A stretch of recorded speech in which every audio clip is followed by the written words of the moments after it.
Hello and welcome to another episode of Let's Talk Corinth. Today we're going to talk about something very special for our community, and that is the Commons at Agora. And we're joined today by George Marshall, a member of our staff, and he is going to be providing us a presentation that was presented to council to get the community up to speed on where we're at in this project. All right. Well, thank you, Scott, for allowing me to be here today. What I'm going to be presenting is basically the presentation that we presented to City Council on November 18th, and so we felt like it was really important to get this information out to the public, so they know what's going on and how things are progressing here. First of all, the project's at Commons at Agora. It's a park across from City Hall. We have at least 12 internal staff members that are working on a weekly basis, bi-weekly basis, with meetings with our consultants and so forth, trying to bring in everybody from finance to tech services and planning and public works. So we hired consultants. We have architects. They are the architect. They're in charge of the buildings for the park. We have TBG. They are managing the landscape architecture, the playground structure, the overall look and feel of the park. And then we have Jones Carter, who's the civil engineering firm that does all the stuff you usually don't see, the underground infrastructure. With that, the city hired Burn Construction Services to be our construction manager at risk. Knowing we had a short time frame to try to get everything moving in the right direction, the city went forth and hired a construction manager at risk to basically be along with the design team during the process to make sure that we are always looking at budget and making sure we can afford the project at the end of the day. So really, the core design of the project started in early July, where we began the design. And there's several different steps in the process. We have schematic design, we have detailed design drawings, we have construction drawings, and then finally we get to the point where there's a guaranteed maximum price that Burn Construction would put forth. That's for the core park area itself. We also have another project that's kind of going on around the scene, and that's the civil infrastructure for the streets and water and sewer and drainage and floodplain reclamation, and that will be a standard design bid build project where we have to go out for competitive bids. The anticipated guaranteed maximum price for the park will be presented to council in April of next year. So that's just around the corner if you really think about it in design terms. So our team is moving fast and furious, getting our steps into the process. Right now, obviously, they're working on the detailed design drawings and to proceed forward. The overall goal here is to have a 1 year, 365-day construction time frame.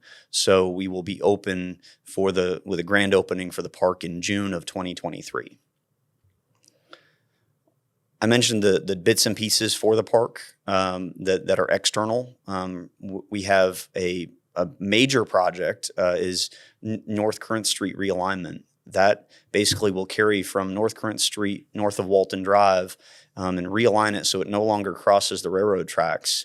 We'll have a roundabout at Walton Drive and North Corinth Street. And again, Walton Drive won't cross the railroad either. It takes away those funny intersection that trucks have a hard time crossing, and really it's just not a good design for an intersection. The next step we have the railroad crossing closure, obviously, and then we have building Agora Way, and the intent with Agora Way is to actually have that's the building place for that community gathering, and the ability to have food trucks and so forth on Agora Way in the future. And then we connect Main Street, which is going to go from Corinth Parkway up to Walton Drive. With that, we also have some overhead power lines we have to work with Denton Municipal Electric on to bury. We have a significant amount of drainage. I mentioned floodplain reclamation. The drainage is a big challenge through this property. With our new flood maps that we received in 2020. This property is now in the floodplain, so we have to reclaim a lot of that to be able to build the infrastructure that we want to. In addition, with the railroad crossing closure, obviously people are going to ask, well, how do I get to NCTC if I don't want to come exit at Corinth Parkway or what have you? We are proposing with a different contract, different construction schedule and time frame with Lockwood, Andrews, and Newman to build NCTC Way. That will basically create a new crossing that will tie I-35 into Old Highway 77 as well as North Corinth Street. So when we get into the park itself, it's got a lot of neat features with it. We have a stage for performances. We have a large event lawn. We have an interactive water fountain, a playground, a boardwalk, food trucks, and trees. Existing trees, street trees, canopy trees, and ornamental trees. There's a lot of trees on the property. And if anybody's noticed today, out there on the site, we have goats. And they are helping clear out the underbrush under those trees so that we can identify those trees and save the ones that are really valuable to incorporate into the park. And of course, we have enhanced plantings and so forth all throughout in the landscape medians and islands and along Corinth Parkway. In the master plan, the master plan for the park indicated there was going to be a STOA and a restroom building. From looking at budget and how to make things work appropriately and incorporate everything that we needed for the park in the first phase, staff has determined that building the STOA and the restroom building really needs to be a phase 2 of the project. That way we can make sure we're building the right thing for the park in the future. But don't worry, we're going to have restrooms in the facility. So with this, we have food trucks along Agora Way. That's going to be a really neat place. We're going to have electrical outlets so that the food trucks can actually plug in, so we're not drowning out the neighbors with generators. We're going to have a very interactive playground, something with some natural features. We haven't gotten into the detailed design of the park, the playground structure yet. That's the next step in the process. So we're going to show you some pictures of playgrounds here, but those aren't necessarily exactly what's going to be built. It's just an idea and concept. What we are looking for and making sure that the playground is going to be durable and long lasting. So we're going to have an interactive fountain on the park that'll be closer to Agora Way. Far enough away from the road, the kids aren't going to be running out into the street. But we found it's really important to have a place where families can come and play in the water, play in the playground, and then also enjoy some future commercial shopping or restaurant retail that we hope to build across on Agora Way. We incorporate a place for a art piece on the project. We're not going to build the art piece today. That would be something that we would plan for the future. But it's also a great spot for our annual Christmas tree lighting. The really neat feature that TBG brought to the table here is a boardwalk, and that carries across the park and through those trees and creek that we're trying to save and keep natural. So that's going to be a great space to be able to view and overlook onto the event lawn and see the stage. So when we get into the event lawn, there was a lot of discussion back and forth internally about whether or not we should have a big sloping hill or just a flat surface. At the end of the day, this is intended to be a flat event lawn generally. Obviously, water will drain off, but the idea is that it can also be used for multi-purpose in the future for set up tents and other kinds of events in that great lawn. Then we get into the stage. The stage is really designed. It's about 1,000 square feet of stage surface itself. It's designed for a 5-piece band. But beyond that, if there's more that we want, there's ability about 30 feet of concrete out in front of the stage that can incorporate whether it's an orchestra or choir or other things like that. So we really we're planning on trying to tap into some of the local talent that we have, whether it's with NCTC or UNT or our high schools and so forth for the performances at the stage building. We incorporated restrooms into the stage building. That's gonna really allow for us to phase that piece of the project. It's going to be 4 restrooms, 2 family restrooms, and 2 unisex. So it'll allow what we believe is good day-to-day facilities for the park. When we have events and bands and so forth, we're going to be bringing in trailers of restroom facilities like we do for our other large events. The stage also incorporates a green room for bands to hang out, get ready for their performance, as well as a restroom for them.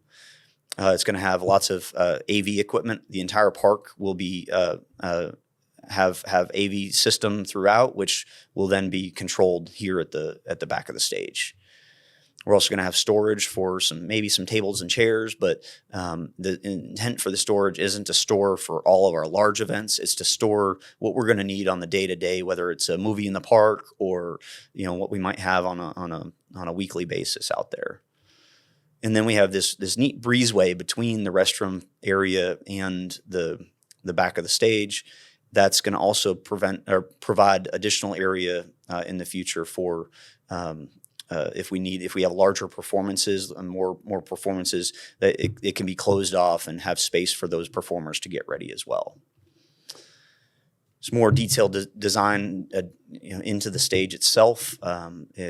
It's always a moving target here.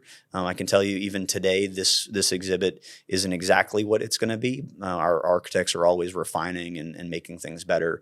As example, the restroom facility for the performers might be a little smaller, and the green room might become a little bit bigger. The actual architecture of the building itself is going to include a standing seam metal roof, a composite panel wood siding. So we're really keen on long-term durability of the facility. We don't have to keep staining it every 5 years or what have you. So trying to bring in products and features and build it right the first time.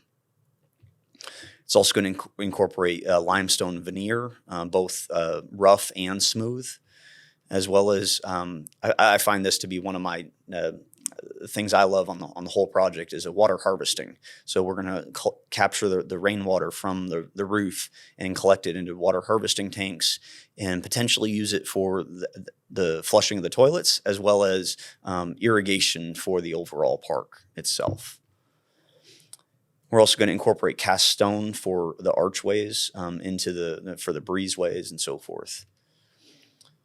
So when we look at the stage, it's actually that's our focal point for the whole park, and so it's important to get this right. It's going to have cast stone columns. It's going to have some sort of truss system up in the top to support the roof, and it's going to have, I believe it's a 12 by 20 video board, so we can have movies in the park, or we can have video screens playing behind the performers when they're up there, so that people way in the back can see what's going on. Just some exhibits of the actual building. These are going to be flushed out into more detailed design here as we move forward. So this view here shows the look from the boardwalk, as you can overlook the event lawn and see the stage. What you can see in the back are some grayed out buildings. The intent here is to be able to have the land that's north of Agora Way to be developed into some sort of mixed-use development that would incorporate apartments and restaurant and retail. And along that central area where the creek would flow, to have some sort of promenade that would be able to actually kind of create a view corridor all the way up to NCTC. This slide indicates the view from roughly Agora Way, looking over towards the stage and the interactive fountain. We have brought forward with the fountain group we've gotten we interviewed several fountain companies to come in and help us with the design through Burn Construction, and they're going to help us value engineer and design a fountain that can be durable and long lasting, and hopefully reduce the maintenance costs for the city at the end of the day. So this next slide is indicating a view just a little bit to the left of the fountain. It indicates some gathering space, maybe some concrete ping pong tables or other kinds of things with the view to the stage and that wonderful event lawn. And in the back, you can see the art piece, and then of course City Hall would be behind that as well. This slide indicates the playground. I don't focus on what the playground looks like. We haven't gotten to that stage yet, and we're focusing on where the playground and the appurtenances around the playground. It's going to be set down into the ground where parents can hang out around the outside edge, watch their children play. You also have the boardwalk there, and then right behind this playground structure would be that natural creek area. So incorporating the playground with the creek area and all that, trying to encourage that natural play. And this slide is a view from the boardwalk itself, looking back towards North Corinth Street. You can see the playground in the background, and then of course you have the DCTA train running by in the background. And over to the right-hand side, you see the idea of the mixed-use facilities, the buildings over there on Agora Way.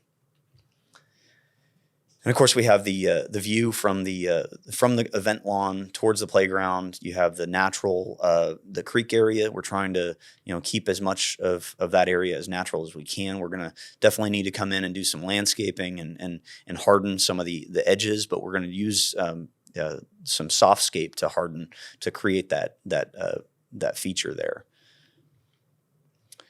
I mentioned earlier at the beginning we're doing a lot with trees, existing trees, street trees, future trees, all that kind of stuff. And in order to be able to have all those trees and have the infrastructure around them, the sidewalks, the street pavement, and so forth, there's always a fight between engineers and landscape architects on trees and so forth.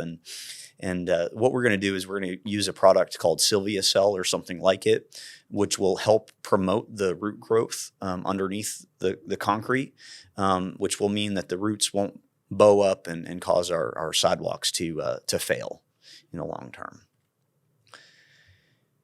And as I mentioned, we're using goats to clear the park. They started at the beginning of this past week, and they're chomping along at it and taking care of clearing the underbrush.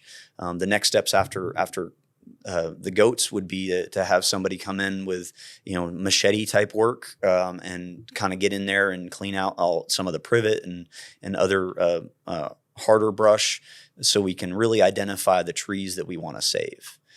All right, so really, that's the park in a nutshell. I know I kind of went through that a little bit quickly. There's lots of neat things going on with it, lots of moving parts, and we are moving at a fast and steady rate. We hope to have some dirt flying here in March, April of this next year. So thank you for joining us today for George's presentation. Please stay tuned, because immediately following is going to be some more lengthy discussion and more in-depth discussion on the plans and timeframes and everything else you might want to know about the Commons at Agora.